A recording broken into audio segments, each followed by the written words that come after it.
wabarakatuh. Waalaikumsalam warahmatullahi wabarakatuh. Innal hamdalillah wassalatu wassalamu ala Rasulillah la haula wala quwwata illa billah.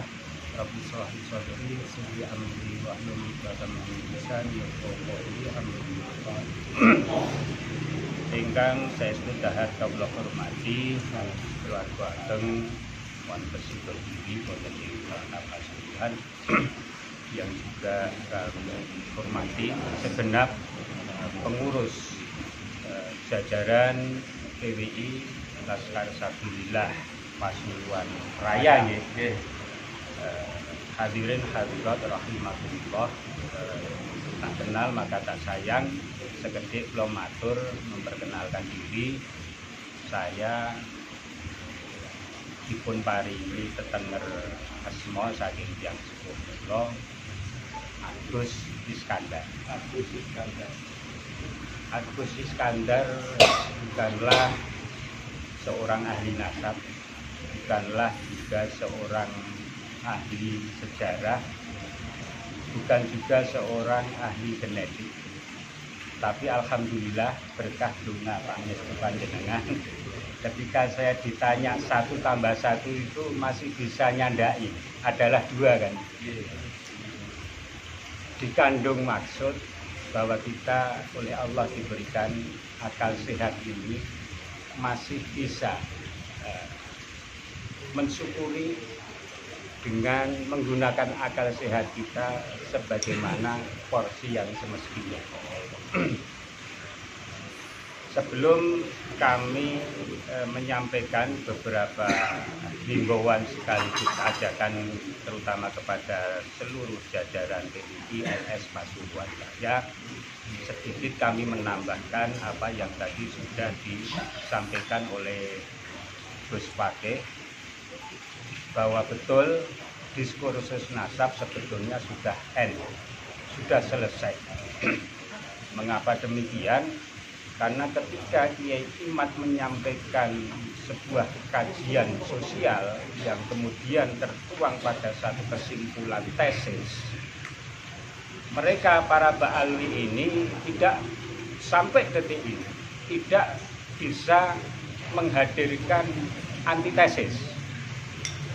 Dan ketika Dr. Sugeng melakukan satu penelitian terhadap uji DNA, mereka yang tadinya teriak-teriak melalui Rizik Sihabnya itu ya, Imam Rijek atau Imam Jumbo gitu ya, berfatwa bahwa ayo siapa yang mengaku dia Nabi harus berani tes DNA.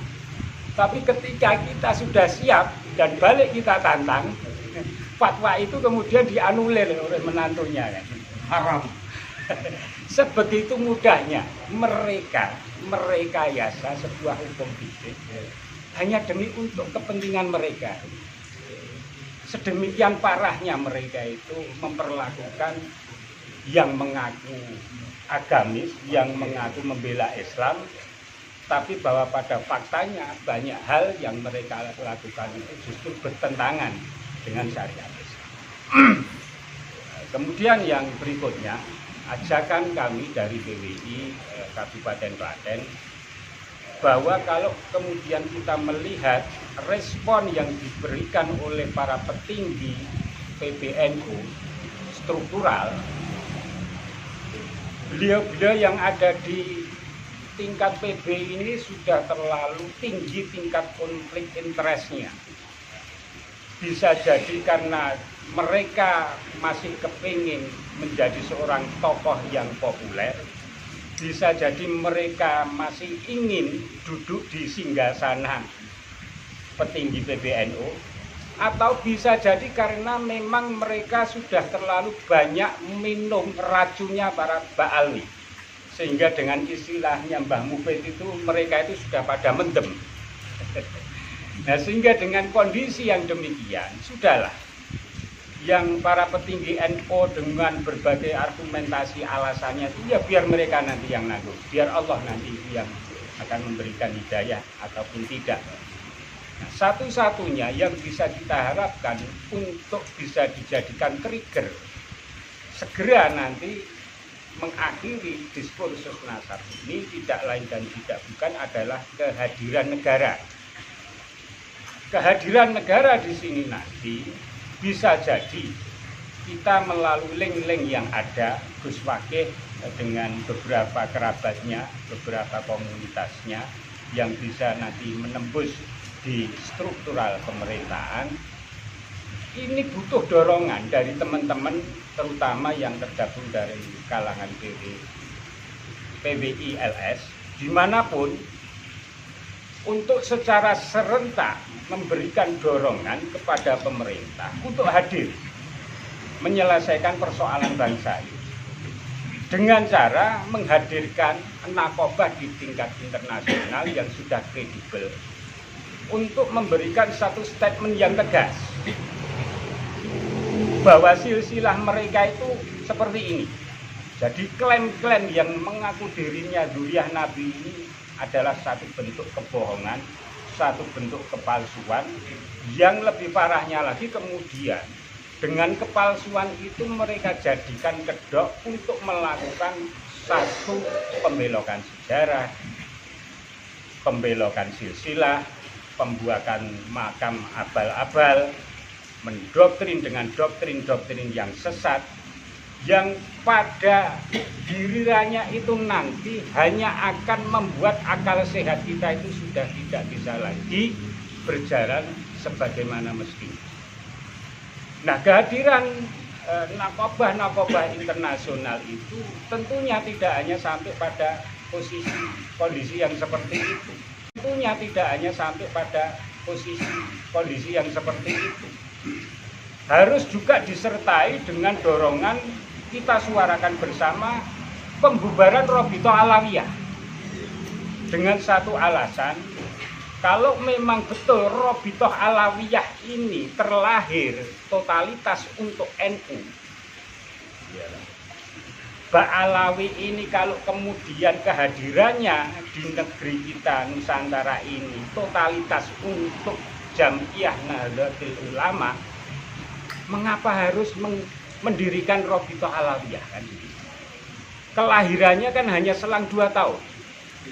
NU tahun 26, kemudian 28 lahirlah Robitoh Alawiyah. Nah, kita diberi nalar sehat, logika sederhana saja. Kalau memang Anda datang ke Nusantara ini demi totalitas untuk membesarkan, berkhidmat di Nahdlatul Ulama, ngapain harus bikin Robitoh Alawiyah?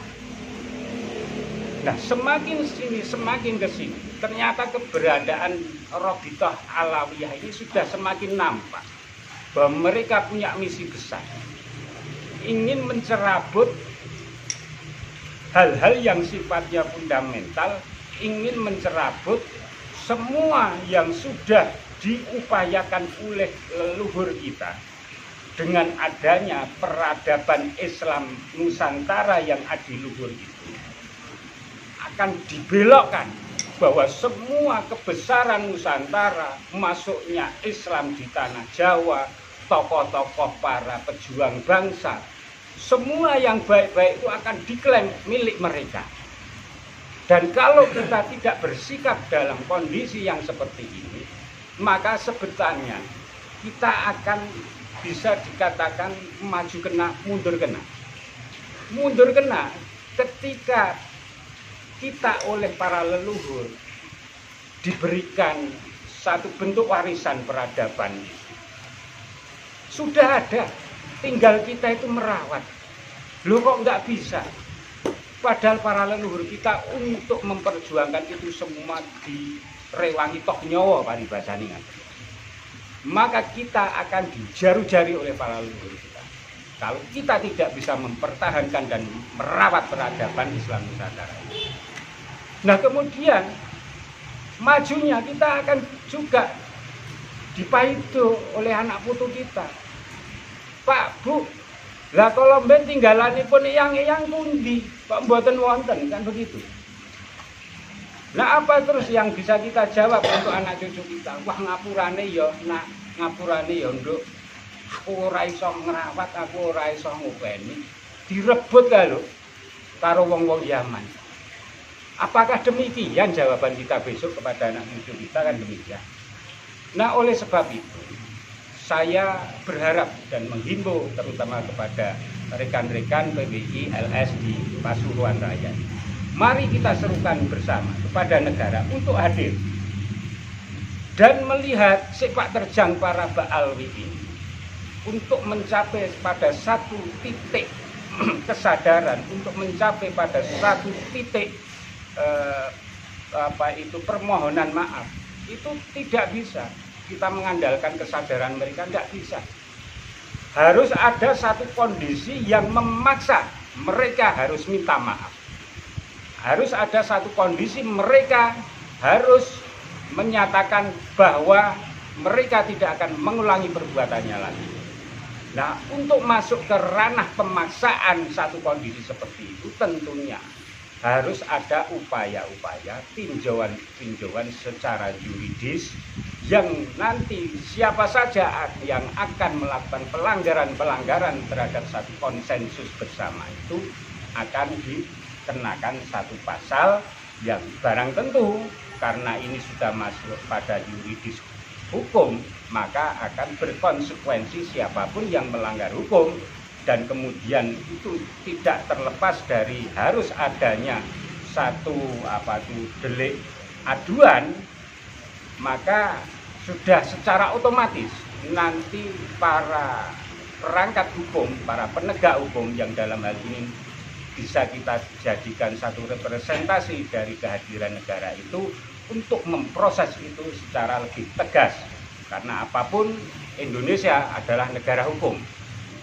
Jadi beberapa hal itu yang ingin kami sampaikan khususnya kepada rekan-rekan poros sedulur PBI Laskar Sabilillah di Pasuruan Raya ini.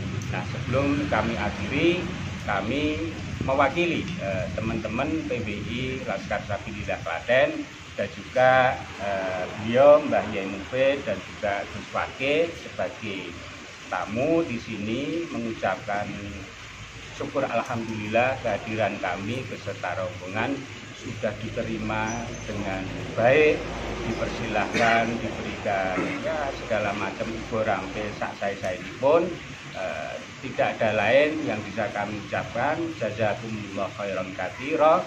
Semoga ini semua menjadi amal kebaikan bagi panjenengan semua. Amin. Allahumma